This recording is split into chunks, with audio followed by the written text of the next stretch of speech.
there is a new version of Pygubu Designer. This new version has a new design and it functions a little bit differently than the previous versions. In this tutorial, I'll show you how to use the new version of Pygubu Designer.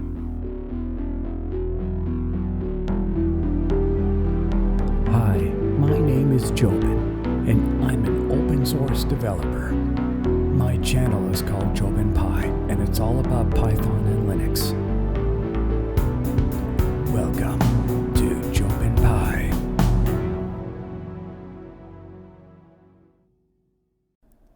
So here's what the new version looks like. So you'll notice instantly that it looks different from the previous versions. So you have the components tree view on the left-hand side. So instead of having a toolbar at the top with all the different widgets, now it's on the left. So if I expand containers, there's the notebook widget, TK, top level if you're creating a second window, TK if you're creating a main window. Buttons and labels are under control and display. So you have label here, you have button here.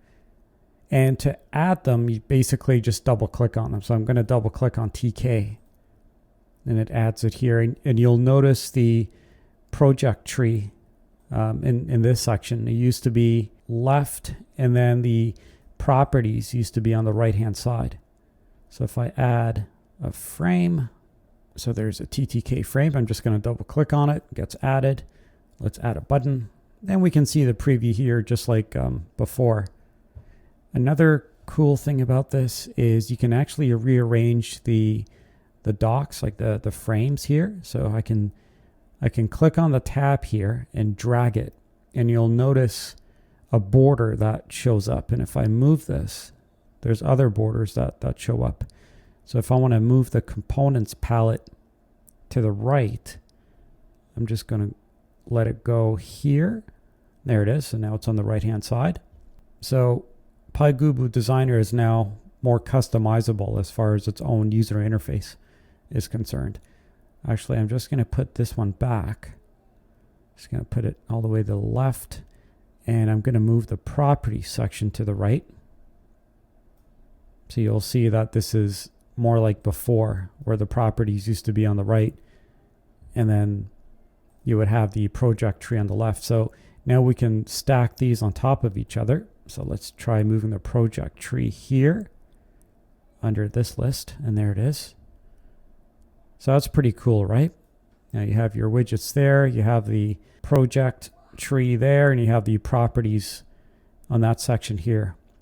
And if you ever want to revert the layout back to its original design, just go up to Edit and then Reset Layout. And then just restart Pygubu Designer. So you click OK, close it. And we don't need to save this. And once you reopen it, it's back to what it was before. So that's one of the bigger changes in Pygubu Designer in the new version.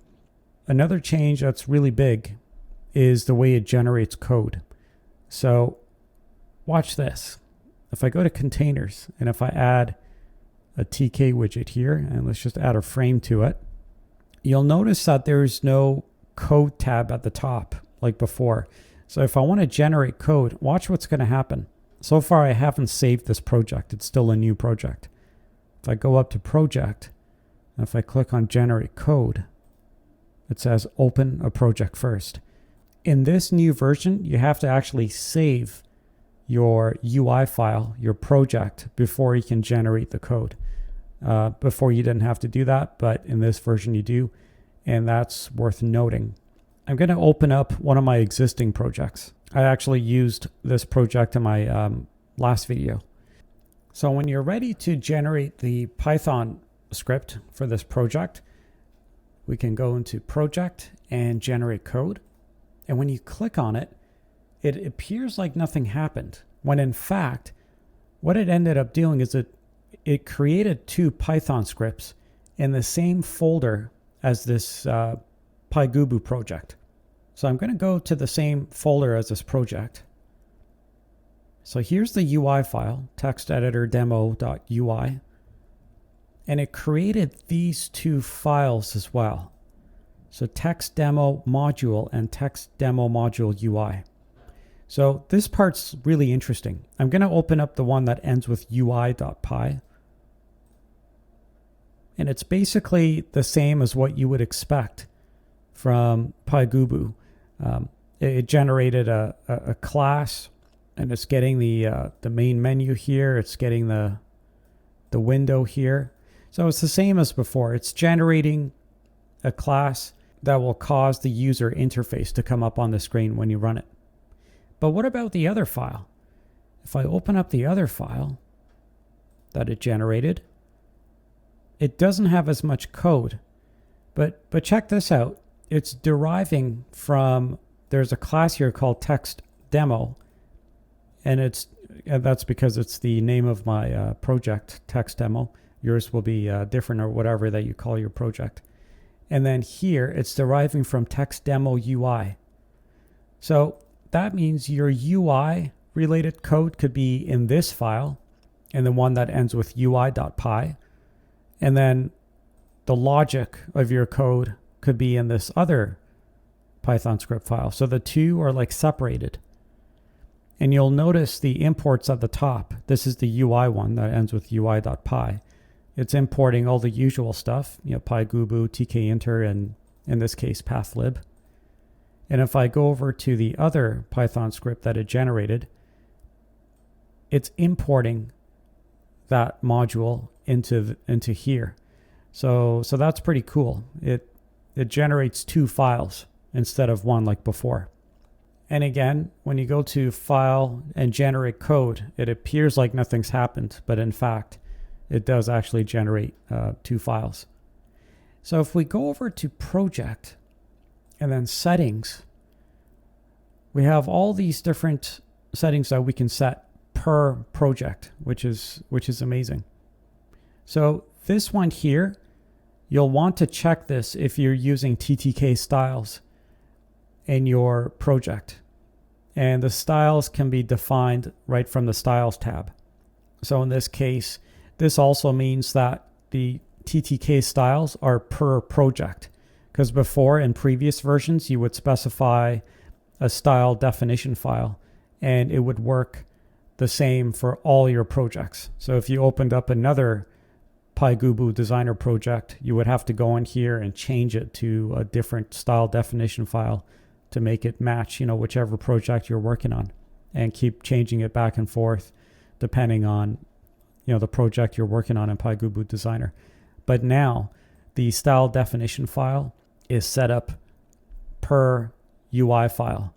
And all this is actually saved in the UI file. That's how it does it. So if I open up the UI file, which is an XML file, like this part is all new. So it's, like there's the description of the project, whether to include a TTK style definition file or not. And this is the name of the TTK style definition file. Oh, and that's actually another change, is now you have to include the TTK file, Python file.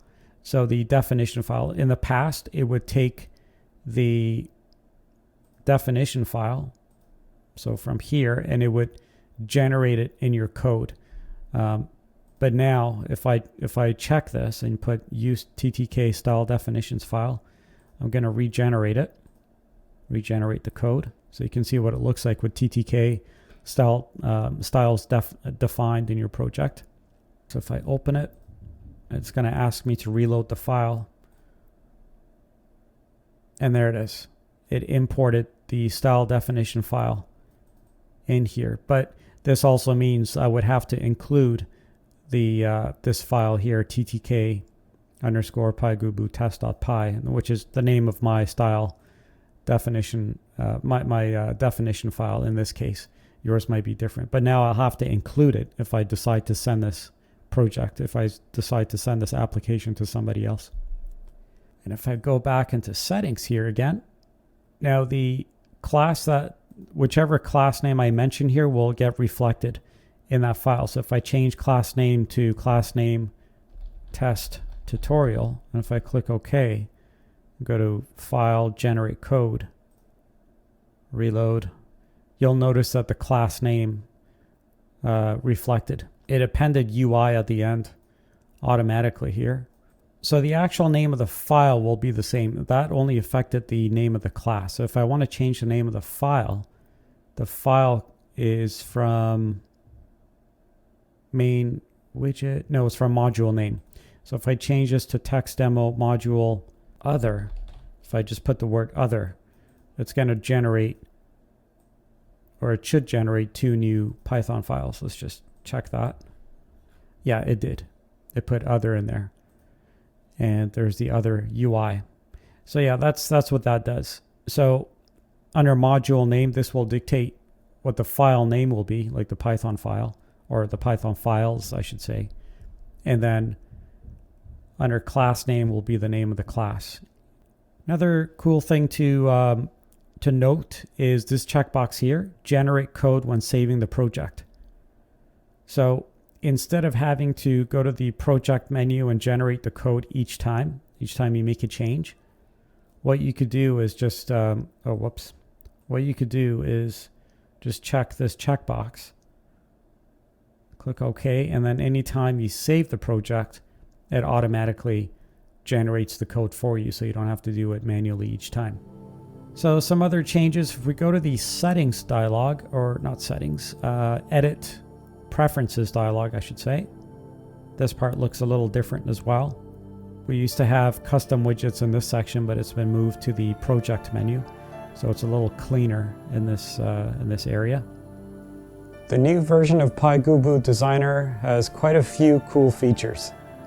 I'll put a link down for the Pygubu Designer GitHub page if you want to download the latest version. I hope you enjoyed this one. Until the next tutorial, thanks for watching.